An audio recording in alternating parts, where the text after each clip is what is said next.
Deleted session, November 15, 1978. Good afternoon.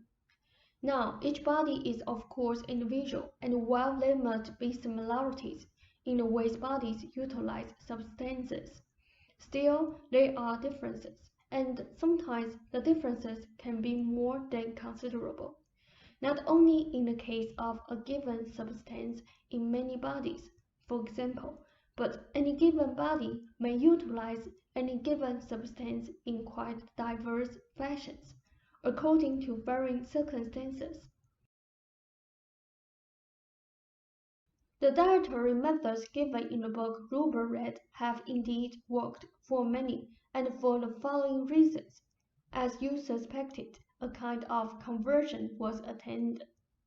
The people involved, first of all, had been told by doctors, medical doctors, that they themselves had no control over their own disease, that the symptoms could be lessened somewhat, perhaps, but that there was no hope for recovery.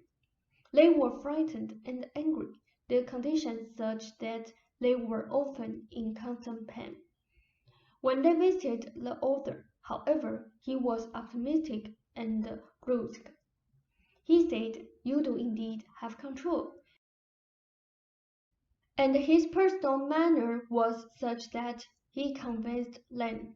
Now that was all to the good. They were given hope and thrown back to a feeling of self-reliance. Now, however, the story becomes trickier. The patients had various beliefs, of course, behind their conditions. Many felt unworthy because of this. Many were unable to express normal aggression. Some were frightened of the world, and so forth. The author gives such people a specific enemy or evil. No more must they be battered with foolish fears, but these become gathered together and forced into the dietary area. Unhealthy foods become the villain. This means that there is nothing intrinsically wrong with the person, which many of them have believed. They are good. The trouble is what they take into their system. Those who are cured are at a certain state when they approach the author, as mentioned earlier, feeling helpless after medical treatments that did not work, feeling that there is something wrong with them. They are, in their own eyes, bad, and in one way or another, that kind of belief was behind the condition to begin with. To that degree, the author offers them salvation. You are good, but the food is bad. The fasting is symbolic. I am somewhat familiar with food before canning and refrigeration, and there were maggots everywhere, and feces, and dirt, and sanitation was largely unknown. So in certain terms, God's fruits and vegetables are not entirely pure in spiritual terms, as many food faddists imply. All chemicals are natural. They come from what was already available to you. You cannot make a chemical except from substances or elements you already have. In certain terms, now, some natural diets of 5 centuries ago could kill you today, though they lacked any technological produced chemicals. You tell your body what to do with the food you eat, and when you are in a technological civilization, it is rather foolhardy to convince yourselves that your food is poisoned. Such attitudes may be part of your methods of learning to show you that technology should only go so far, period. Now give us a moment. Your diets are adequate. You could stand more green vegetables. Fresh potatoes are good. You do fairly well. However, with a moderate diet. Rubber does not take to citrus fruits. That is simply characteristic of his body. He started off very well with the walking and the exercises, and you have helped him.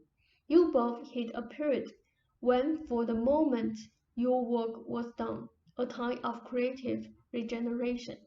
You needed some rest, but you do not really approve of it. The idea of playful free time seems to you somehow unvirtuous. At certain levels, not all, you resented owner's visit and tents because you wanted so to begin new projects. You felt that Rupert was coming along well, and you did not want anything to upset the apple cart.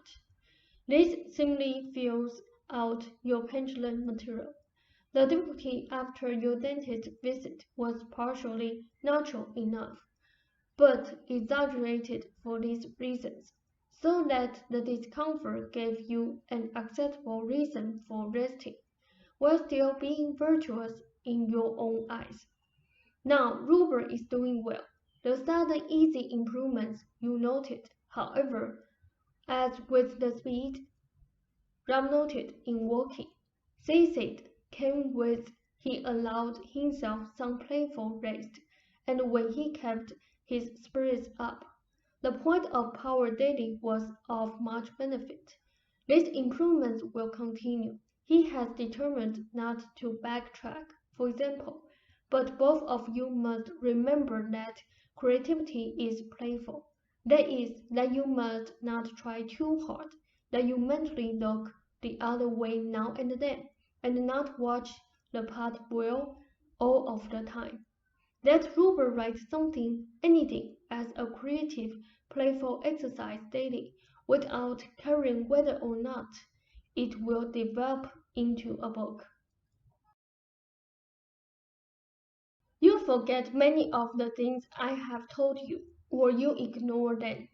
Healthy bodies do not need 8 hours sleep, and after 6.5 hours, many become quite restless. In Rupert's condition, this tendency is exaggerated. When you sleep longer than 7 hours in particular, his muscles protest, and this causes much of the morning difficulty. He ignores the message and sleeps, muttering in protest at the discomfort, and then it takes him another hour or so after breakfast, simply because he did not move the body when it was ready to move. The sensation in the hips and the legs represents that urge toward motion. Energy wants to be distributed through motion down through the legs. Standing up will help. Stamping the feet or whatever. You should feel free any time to walk, and if it is 10 times a day, the both of you should be grateful, for he continues his progress. Before long, he will begin to navigate somehow alone. The entire rib area is stretching because of his exercises and walking.